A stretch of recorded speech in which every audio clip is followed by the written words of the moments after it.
In yet another death knell tolling for the milk float industry, Hyundai, Hyundai, who cares? It's like pronouncing Kamala Harris right, nobody cares anymore.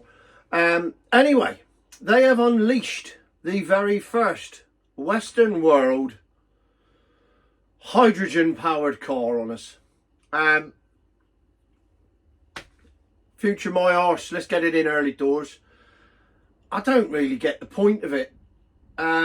Yeah, it could work, but it won't work. And here's why. So anyway, the Hyundai Nexus, again, who cares? Have a look at it.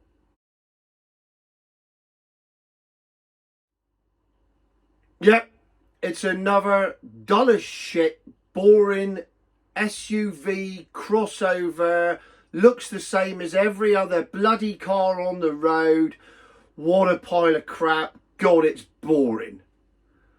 And they haven't even bothered to build a new one, because the Nexus has been around since 2018. So they've took an old car, 6 years old now, that model, and stuck some hydrogen cells in it. So it's not like Tesla, where Tesla built it to be an electric car. Yet again, the car manufacturers have cheated and they've gone, well, we can't really be asked for this because we know it's not the future. So there's no point chucking shitloads at it. But we've got to appear to be ticking boxes for the time being to deal with the net zero bigots. And that's exactly the attitude. So they're sat in the factory and they go, hydrogen car, what are we going to do? I'll use the Nexus. Yeah, all right. And that is exactly how it happened in South Korea. That's how the board meeting went. Obviously in a South Korean accent, but I can't do that because I don't appear racist. We have Nexus. Oh yeah. There you go. And that's all they've done. They haven't changed anything. They haven't done anything different. There's not even on the official Hyundai page for the Nexus, there are no photos of the interior. There's some photos of some ethnically diverse people, so they tick all those boxes. There's even a woman with one leg. Look it up for yourself. And they've done nothing else to it. It's just a dull, boring, shit crossover SUV that's got 3 hydrogen cells in it. Now, with regard to the hydrogen, everyone knows it just pours out water onto the ground. Lovely. And oh yes, it's good for the environment. But here's the problem. The main one. It's only available in Australia and California in the Western world. And the reason is, nobody else has got any hydrogen.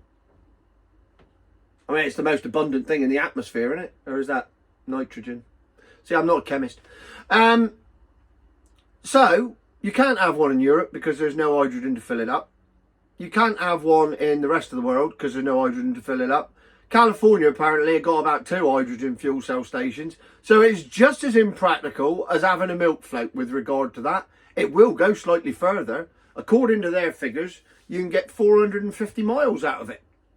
I mean, we all know that's bollocks, and it'll be about 250 if you drive it properly, turn the aircon on and everything else, because all of these things are like that. Well, the figures they give you is no different than VW and their diesel figures, is it? So, there we have it. Oh, you want to know the price? I'll tell you the price. Obviously, this is new technology, so early adopters always have to pay more. That's just the price of progress. But I'll show you the picture of it again.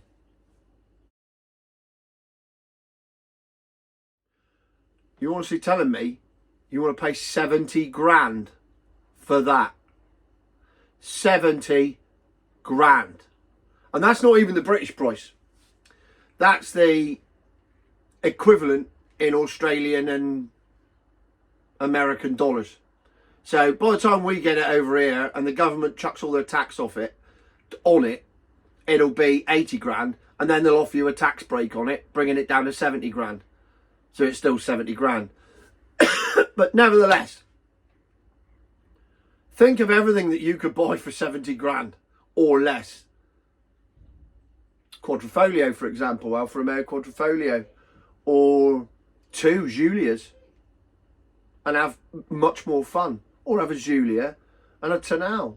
I mean, these are all Alfa Romeos, but I'd still buy 7 Alfa Romeos over one of these bloody hydrogen powered things.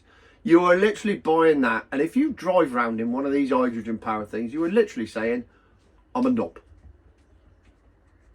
Then again, not much different to milk floats really, is it? So there you have it. Hyundai have produced an electric, see, I'm obsessed. They've produced a hydrogen powered car. And you can't get any hydrogen to power it, so there's no point to have one in the first place. You still got to pay 70 grand for it. And if you have one over here, you then have to pay the expensive car tax, and you still have to pay the normal road tax on top of it of 150 quid a year. So it's going to cost you an extra £650 a year in tax on top of your 70 grand. And then you can't fill it up anyway, so what's the point? Future my arse.